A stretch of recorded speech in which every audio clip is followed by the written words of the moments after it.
right, let's take a look at number 4. Ooh, guys, does this look like 3 resistors all in parallel? 3 in parallel, right? Right, so I think this one should be pretty straightforward. Let's see, right? So my paper has 12 ohms, and 6 ohms. What's the equivalent resistance it's pushing against? Yeah, let's figure that out.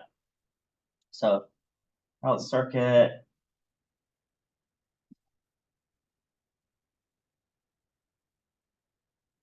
And got 12 ohms, 6 ohms.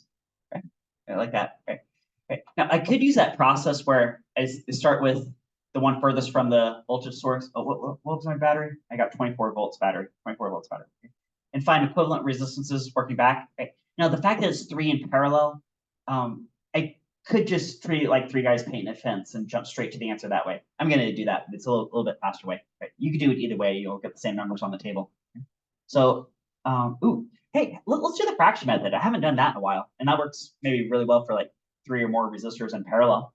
So I'm going to say 1 over the total resistance is, say, 1 over 12 ohms plus 1 over 12 ohms plus 1 over 6 ohms. I'll do the decimal version. 1 over 12 plus 1 over 12 plus 1 over 6, as opposed to like getting common denominator, which you could do too if you like. So 1 over the total resistance is, great, my calculator screen is telling me 0.333.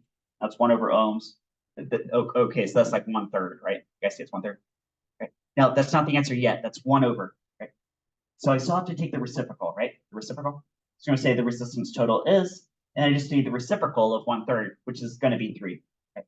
Now, if you have different numbers, there's 2 ways to do this on your calculator. You can do 1 over the answer, right, and get 3 ohms that way. Right. Or you guys see this key above the 7 says x to the minus 1. You could just hit that key, and that'll give it the reciprocal too. See how that's doing reciprocal for me? Let's do it that way. Okay. So for my paper, my numbers, it's as if these 3 guys together are collectively one giant 3 ohm resistor. Right. And of course, this collective resistance is less than each individual one because they're in parallel, right? If it was 12 hours to paint a fence, 12 hours to paint a fence, 6 hours to paint a fence, 3-man team, they knock out the job in 3 hours. Okay. So that's this box right here, 3 ohms resistance equivalent. Okay. For the whole thing. Okay. All right. You guys ready for the next column? Okay. So voltage drop. Ooh, voltage drop. I bet if I draw the waterfall model, it's going to be really obvious what the voltage drop is for these, right? Because they're 3 in parallel. They're all side by side. A splash, waterfall, split, a splash, waterfall, split, a splash, waterfall. See, it's like 3 side by side, and then route back to the battery, and then pump up. Okay. Now, since I have a 24-volt battery, 24 volts. I see it's 24 volts up, 24 volts down, 24 up, 24 down, 24 up, 24 down. Again, that's Kirchhoff's loop rule, right? So it's 24 volts drop everywhere or across each individual resistor, right? All my waterfalls are the same height. It's the same height as the pump that pumped them up there to begin with, right?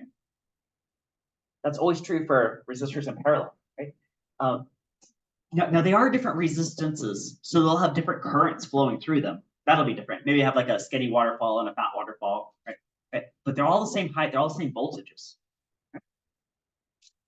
Next column, current and amps. That's a job for Ohm's law. You guys ready to do Ohm's law? Current is voltage on resistance. That's it.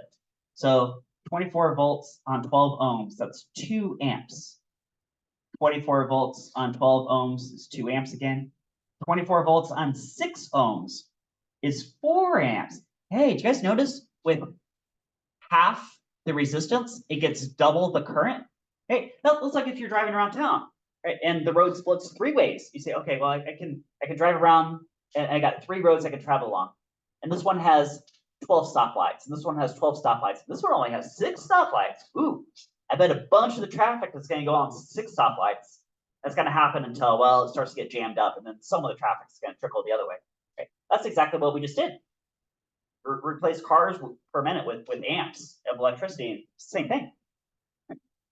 Right. Oh, at the point of the battery, let's do Ohm's law. 24 volts acting on 3 ohms collectively is 8 amps. Right. Oh, and look at that. That matches the story too. 8 amps leave the battery and it splits 3 ways. We got 2 amps, 2 amps, and 4 amps. 2 plus 2 plus 4 is 8. It matches up like that. Finally, power. Let's use Joule's law. I'll do what I did last time. I'm just going to use current times voltage. Although if you like, you could use one of these other methods also. Right? So current times voltage. 2 amps times 24 volts is 48 watts. 2 times 24 again is 48. Okay. 4 amps times 24 volts. Is that 96 watts, I think? Something like that. Okay.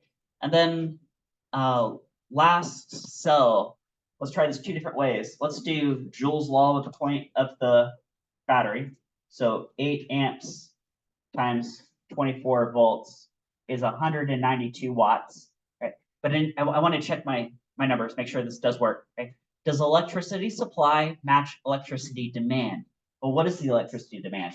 That's 48 watts on that guy, 48 watts on that guy, and 96 watts on this guy. Right? So how much electricity is demanded? Is 192 watts. How much electricity is supplied by the battery? Also 192 watts. It's a match. So we're good. We're good. Right? You guys good too? Right? How about this? Circle the brightest bulb. So the brightest bulb, is that the one with the, how's the end? How do you find that again? The largest power in watts. Right? So for me, that'd be this bulb right here. Right? Which, hey, has the smallest resistance and therefore garners the most current, right? Happens to also be the greatest power, be the brightest bulb. Right? Guys, good thing.